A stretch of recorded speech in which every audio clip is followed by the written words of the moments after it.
If you believe the stories, mankind's pride gave rise to the Darkspawn. Countless in number and toxic to all life, Darkspawn search endlessly for an archdemon. When they find one, Darkspawn armies surge up from their corrupt barrows beneath the ground, and a blight begins.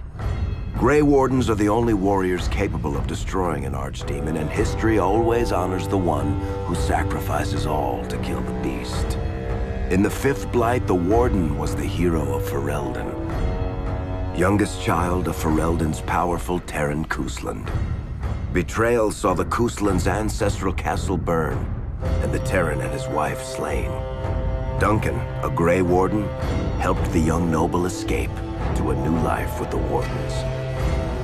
The allied Ferelden and Grey Warden forces met in Ostagar, where King Kaelin's armies and a host of Wardens gathered, ready to destroy the Darkspawn. But valor turned to despair as Loghain betrayed his king. Kaelin's forces were slaughtered, and the South was lost. The hero, now a full-fledged Grey Warden, survived with the aid of Flemeth, the mysterious Witch of the Wilds. Joined by Flemeth's daughter, Morrigan, and a Grey Warden named Alistair, the hero set out to build an army strong enough to abolish the Blight. With the traitorous Loghain now seated on Ferelden's throne, the Warden sought help from the influential Arl Eamon of Redcliffe. However, they arrived in Redcliffe to find the town under siege. As each night, undead rose in waves and assailed the battered village. With the hero's help, the people of Redcliffe stood fast against the undead horde. The Wardens reached Arl Eamon's castle only to find the Arl lying at the edge of death, and his court fallen into madness.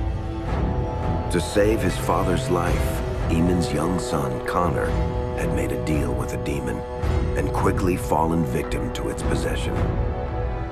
The hero intervened, freeing Connor from possession, and breaking the demon's hold over Redcliffe. But deals with demons are never straightforward. The demon agreed only to save Eamon's life, not restore him to health. Arl Eamon needed a miracle to recover. The hero located an urn containing the sacred ashes of Andraste, which were said to cure any ailment. The urn was protected by ancient traps, tests of will, and a dragon-worshipping cult that wanted to twist the urn's power to its own ends. The urn remained pure, but mysteriously disappeared after the Wardens departed.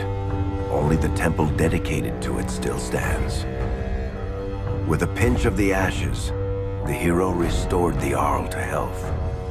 Informed of Loghain's treachery, Eamon swore his political and military support. The circles of Magi are bound by oath to aid the Grey Wardens in times of blight. However, Lake Calenhad's tower could offer little help. One of its mages, Uldred, had become possessed by a pride demon and was twisting other circle mages into abominations. The hero fought to the top of the tower and defeated Uldred, saving the remaining mages. Grateful for their lives, the mages joined the Warden's army. The allies gained at the Circle were not the only soldiers to join the Warden's forces, however. Dalish elves don't usually make alliances, but even deep hatred can be set aside in the face of oblivion. An ancient curse was destroying Ferelden's largest Dalish clans, turning the elves into werewolves. Zathrian, the clan's keeper, claimed that the cure required the heart of the great wolf, Witherfang. Years before, Zathrain himself had afflicted a group of humans with the curse that now ravaged his clan.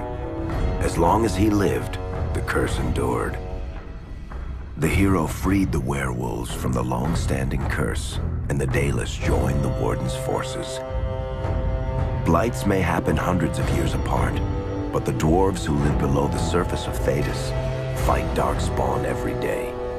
No one is better schooled in battling Darkspawn than the warriors of Orzammar, except perhaps their allies of old, the Grey Wardens. The hero arrived in Orzammar in the wake of King Endrin's death to find political factions fighting for control of the Dwarven capital. Only the vote of a venerated paragon could break the deadlock to elect a ruler, and order the dwarves to honor their Grey Warden treaty and join the battle against the New Blight.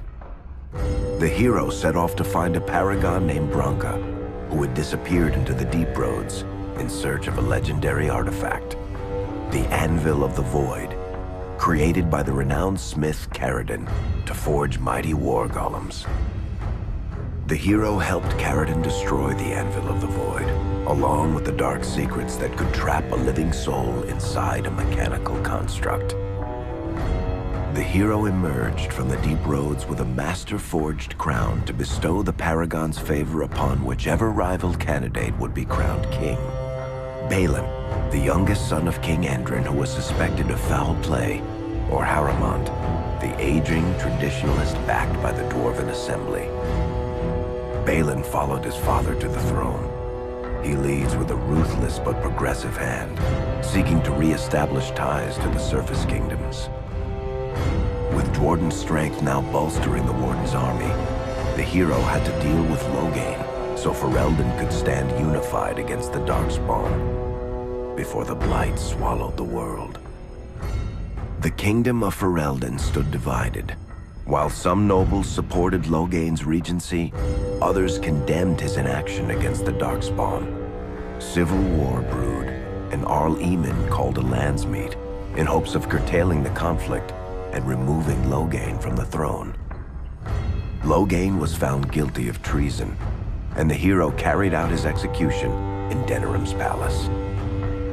As the Warden's united army massed in Redcliffe, the Darkspawn overran Denerim, laying siege to Ferelden's capital city. The hero's army fought valiantly through Denerim and broke the Darkspawn's siege.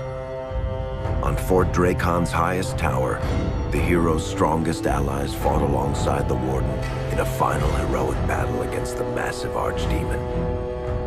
The Archdemon was killed without the sacrifice of a Grey Warden's life. With no Archdemon to lead them, the Darkspawn scattered. Most fled underground, still teeming in number and always seeking a new Archdemon to awaken. The shattered kingdom of Ferelden embarked on a long journey to recovery. In the Blight's aftermath, strong leadership was crucial. Alistair, half-brother to King Cailan, became Ferelden's new king, and the line of rulers who descended from Calenhad the Great remained unbroken. Ferelden still stands, as obstinate and resolute as the Dog Lords ever are, but the events of the Fifth Blight loom over it as the nation rebuilds. For people across Thedas, legends of the hero of Ferelden remain the nation's brightest beacons of hope during its darkest times.